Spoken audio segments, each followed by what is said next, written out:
негізі дінді үйрену мәжілісі бұл зікір мәжілісі болып табылады. Өйткені зікірдің үлкені ол намаз, зікірдің үлкені Құран, зікірдің үлкені осы Алланы танытатын білімдер деген сияқты оның барлығы зікір болып табылады. Ал зікір мәжілісіне қатысты пайғамбарымыз саллаллаху алейхи уассалам енді көптеген хадистер айтқан.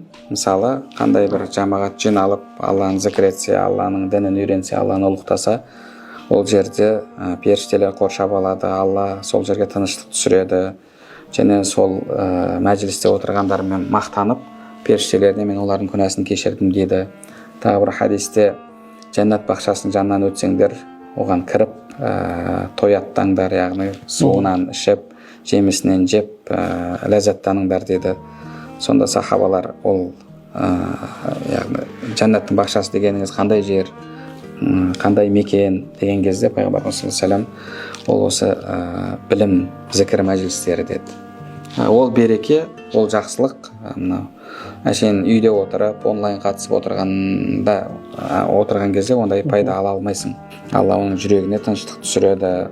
Хадисте келеді, жамағаттағы адамдар ертең қияметте бір-біріне шапағатшы болады дейді. Иә. Одан кейін жүрегі мешітке байланған адам деп хадисте келеді, ертең қияметте көлеңкеде болатын адамдардың бірі.